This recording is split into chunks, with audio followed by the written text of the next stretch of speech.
Kalau kita hanya berteriak dari luar, kita komplain, kita menghujat, kita protes, tetapi kita tidak dalam ruangan diplomasi itu, maka kita tidak punya kesempatan apapun untuk mempengaruhi kebijakannya.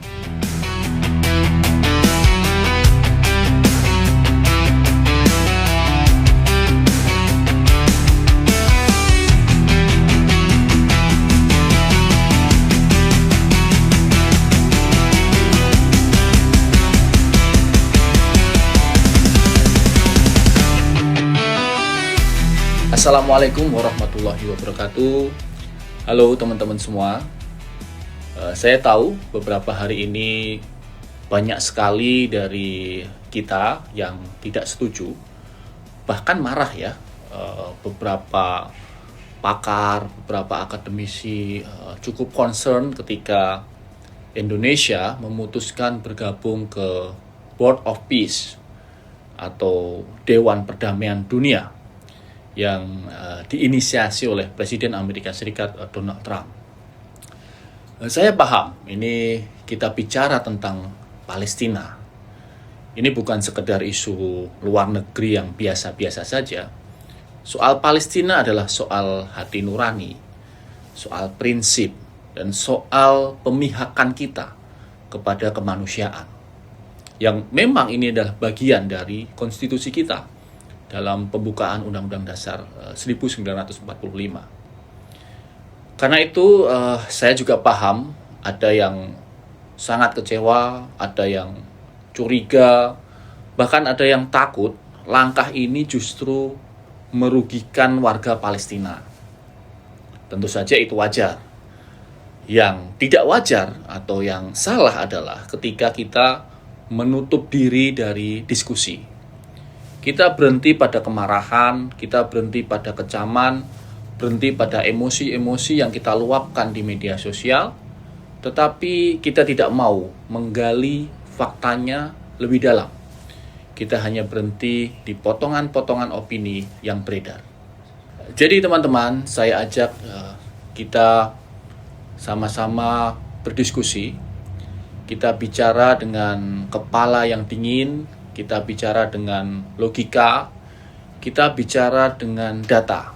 Tentu saja setuju atau tidak setuju itu sah-sah saja, karena Indonesia tentu saja menganut sistem demokrasi.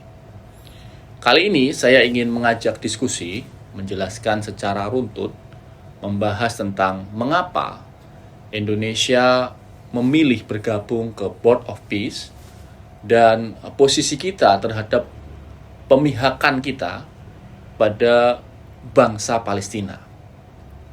Mari kita bahas kebijakan ini mulai dari rule of the game-nya, lalu juga kita bahas apakah nanti memungkinkan Indonesia keluar dari Board of Peace jika memang ternyata di kemudian hari ini melenceng dari tujuan mulia di awal.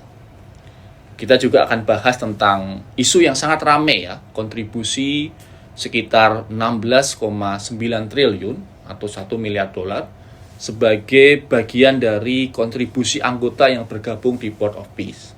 Nah, nanti kita akan diskusikan apakah ini sebuah kewajiban ataukah justru sebenarnya ini sebuah investasi kemanusiaan tentu saja bagi warga Palestina. Saya tidak minta Anda untuk langsung setuju, tentu saja Anda boleh mengkaji data ini, mencerna narasi ini, dan setelah itu mari kita nilai sama-sama. Board of Peace atau Dewan Perdamaian adalah organisasi internasional yang dibentuk oleh Presiden Amerika Serikat Donald Trump untuk mempromosikan stabilitas dan perdamaian, terutama di wilayah Gaza. Tetapi juga sebenarnya Board of Peace ini lebih kepada kemanusiaan global, perdamaian global. Saya sengaja memakai kata itu sebagai pegangan supaya kita berdiskusinya tidak melenceng kemana-mana. Karena kadang-kadang kita sering berdiskusi, netizen itu berdiskusi tentang satu masalah, tetapi fokusnya pada orang per orang. Pada tokohnya misalnya, pada siapa yang menggagas ini, terus track recordnya, opininya menjadi pro kontra. Tapi lupa pada esensi kenapa Board of Peace ini dibentuk. Dalam diplomasi, yang menentukan tentu saja bukan yang paling keras berteriak, tetapi siapa yang punya ruang untuk mempengaruhi arah keputusan. Forum internasional itu seperti sebuah meja rapat yang besar. Ada agenda di situ, ada keputusan yang dihasilkan, ada prioritas. Nah, teman-teman, kalau kita hanya berteriak dari luar, kita komplain, kita menghujat, kita protes, tetapi kita tidak dalam ruangan diplomasi itu, maka kita tidak punya kesempatan apapun untuk mempengaruhi kebijakannya. Ya, memang kita bangga, mengkritik, memprotes dengan cuitan-cuitan kita. Akan tetapi, apakah itu berdampak untuk warga Palestina? Apakah itu berdampak untuk perdamaian yang sejati di Gaza? Nah, saya ingin kita geser fokus dari perdebatan soal siapa yang membentuk forum itu ke pertanyaan yang lebih esensial, yang lebih penting. Kita bergabung kepada Board of Peace untuk apa? Apa yang kita jaga dan apa saja batasannya? Sekarang, teman-teman, kita masuk ke alasan dasarnya. Indonesia, pemerintah Republik Indonesia masuk kepada BOP karena ada kepentingan besar yang mau dijaga, yakni kepentingan Palestina, kepentingan saudara-saudara kita di Gaza, kepentingan kemanusiaan. Banyak orang yang berpikir sikap yang paling tegas itu adalah menolak, berdiri di luar, protes, berdemonstrasi, mengkritik. Memang, ada momen tertentu yang seperti itu penting. Tetapi dalam banyak situasi internasional, terutama ketika proses diplomasinya sudah berjalan, berada di luar justru hanya membuat kita jadi penonton. Di luar forum, kita bisa bicara, kita bisa statement apapun, kita bisa protes, tetapi keputusan diambil oleh orang-orang yang berada di dalamnya. Lalu, ya kita hanya menyesal ketika proses berikutnya sudah terjadi.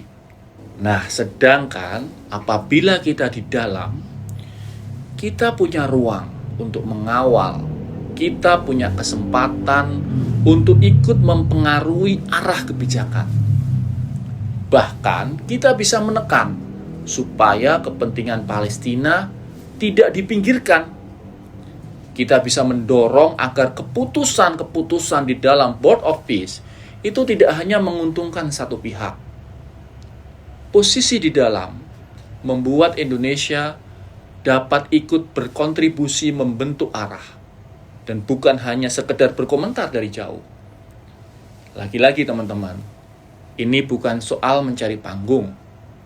Ini adalah soal memastikan ada suara yang konsisten membela kepentingan adik-adik kita, warga Gaza, anak-anak kita di Palestina yang saat ini sungguh sangat membutuhkan dukungan internasional di ruang-ruang kerja diplomasi.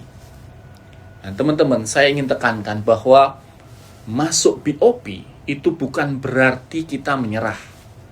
Masuk Board of Peace itu adalah sebuah strategi.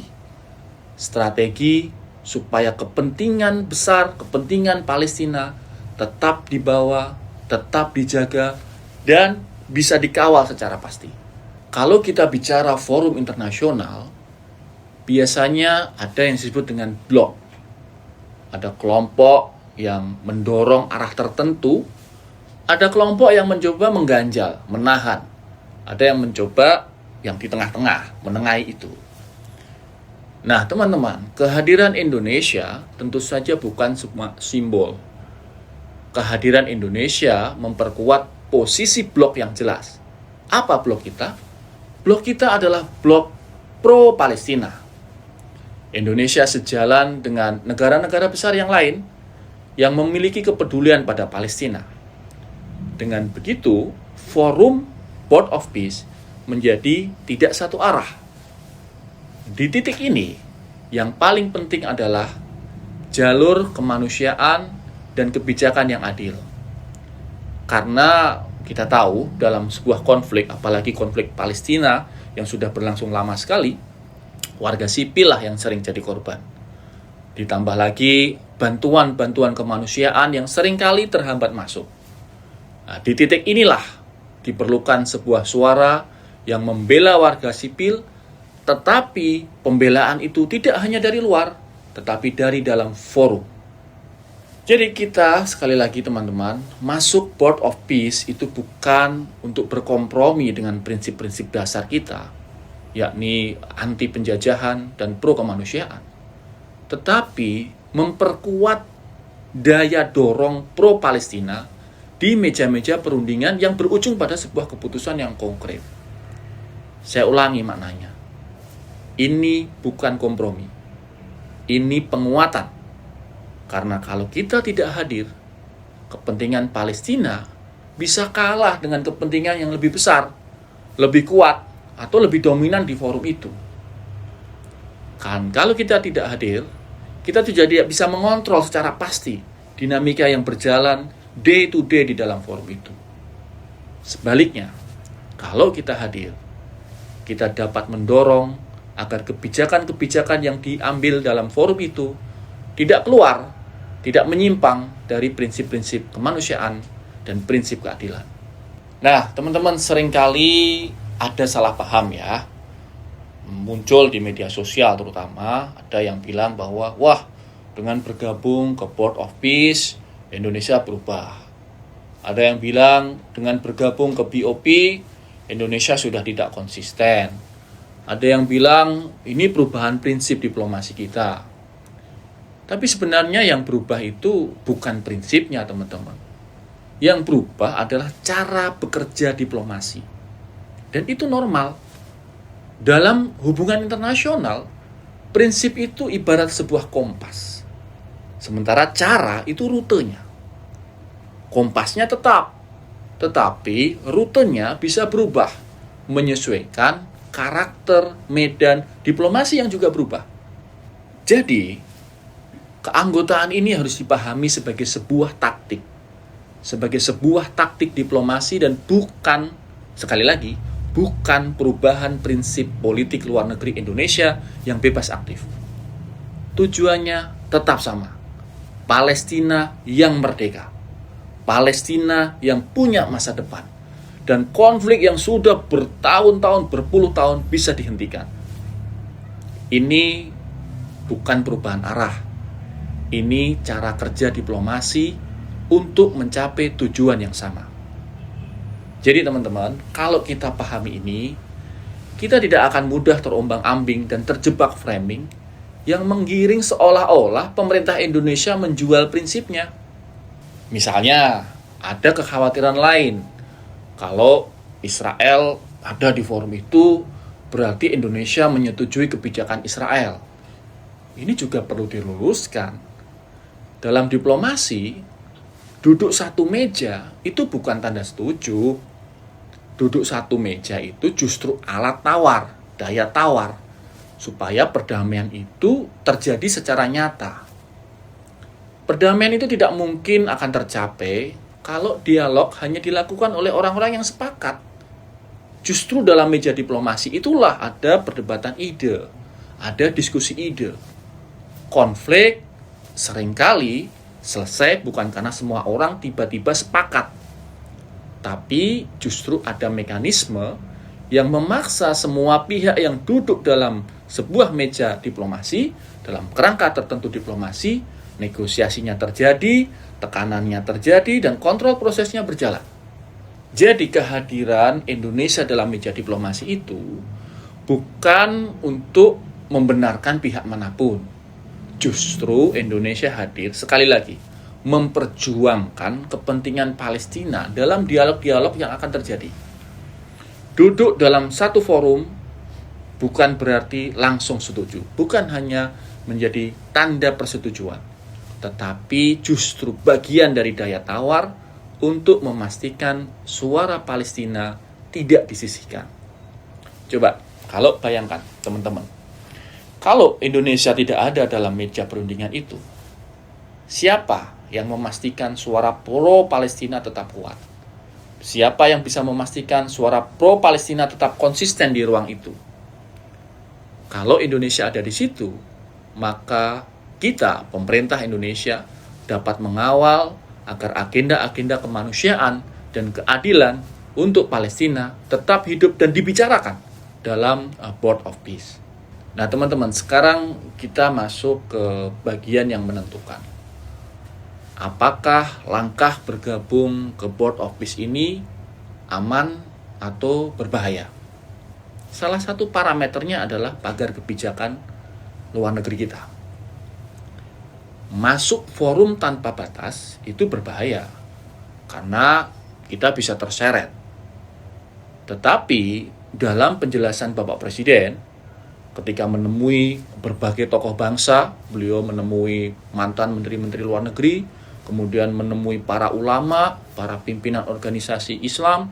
Dalam forum itu beliau menjelaskan bahwa pagar itu tetap ada. Bahkan ditegaskan, Indonesia masuk dengan kehati-hatian. Ada komunikasi, ada konsultasi dengan negara-negara yang mayoritas penduduknya Muslim, supaya Indonesia tidak berada di forum itu sendirian. Ini penting, karena posisi kolektif, posisi bersama itu akan memberi daya tawar dan daya tekan yang lebih kuat. Dan yang paling penting, Indonesia punya kedaulatan penuh untuk memutuskan lanjut atau tidak. Nah, ini bukan langkah satu arah yang tidak bisa dikoreksi. Kalimat ini saya kira perlu kita tegaskan ya, karena ini juga pernyataan yang tegas dari Bapak Presiden ketika menjelaskan kepada para tokoh bangsa. Jadi Indonesia masuk dengan hati-hati, ada pagar di situ, dan ada opsi untuk keluar atau mengambil sikap abstain bila nantinya tidak sejalan dengan kepentingan Indonesia, politik luar negeri Indonesia, dan tidak sejalan dengan tujuan utamanya bagi bangsa Palestina. Artinya sederhana, kalau nanti prosesnya itu menyimpang dari tujuan kemanusiaan, menyimpang dari tujuan kepentingan Palestina, Indonesia tidak wajib untuk ikut terus. Indonesia setelah berjuang keras tentu saja bisa berhenti, bisa keluar, bisa ambil sikap abstain atau sikap lain yang nanti bisa diambil tergantung pada dinamika forum di BOP. Sekarang teman-teman, kita bicara bagian yang paling sensitif, soal kontribusi. Banyak yang kaget karena membaca angkanya besar sekali.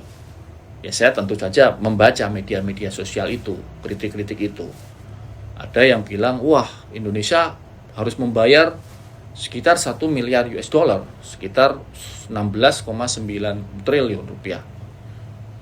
Saya paham kenapa publik marah ya, karena dalam kondisi ekonomi yang sekarang ini tidak mudah ya, atau istilahnya in this economy, angka besar itu terlihat seperti beban.